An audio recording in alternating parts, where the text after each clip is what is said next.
It's day 25 of our New Testament by Pentecost reading challenge. Friday, May 1st, we finish the book of Revelation with chapters 17 through 22. Taking Scripture seriously necessarily includes uncomfortable verses and books. However, taking Revelation seriously does not necessarily mean believing it is an accurate description of events still to happen soon. Rather, it is to focus on the message John shared with his first century audience that accommodations to the evils of empire is wrong, that injustice is temporary, and that Jesus is Lord, not Caesar, or money, or sex, or property, or power, or all those other things that distract us. And therefore, we should choose who we follow. We start with this contextual understanding and then ask, what does that message mean now?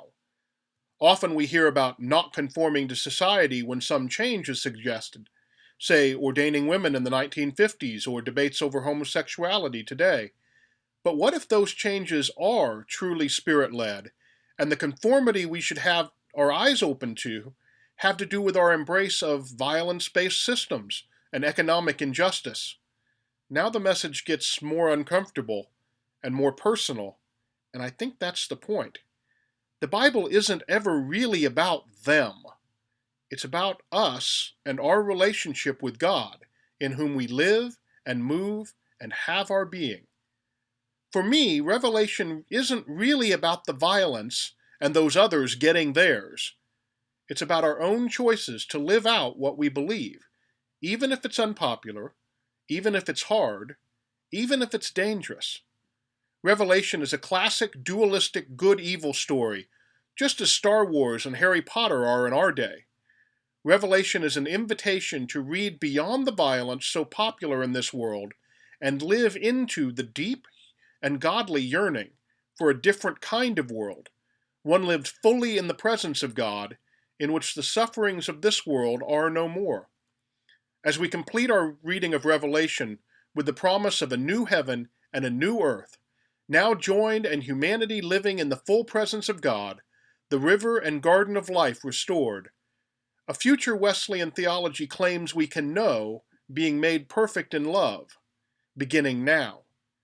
I want to share two more entries from the Wesley Study Bible's discussion of the book of Revelation. One is a core term, grace and faith.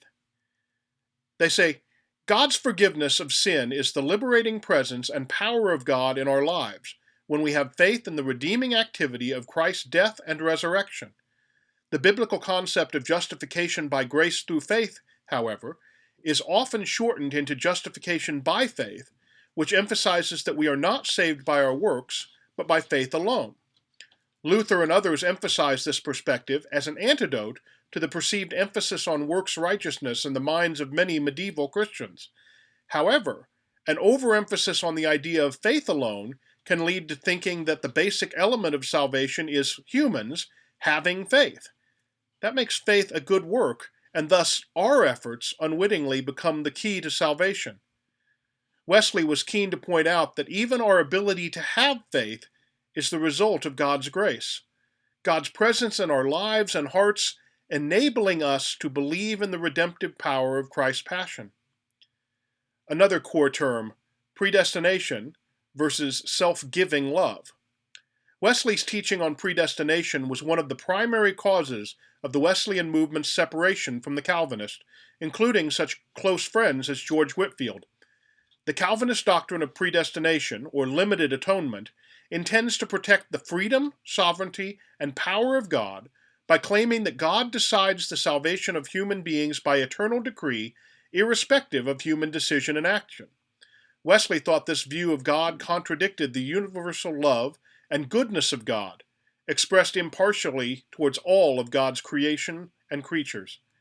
Christ died for all human beings, therefore salvation is offered to all human beings.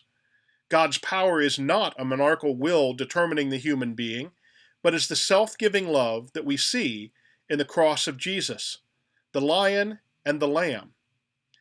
This love seeks loss intimately by suffering with those who suffer unrighteousness, and by enabling the life of holiness in the believer. So Wesley rejected predestination because it clouds the real power of God as love, and because it short-circuits the life of holiness to which the disciples of Jesus are repeatedly called. Blessings on your reading.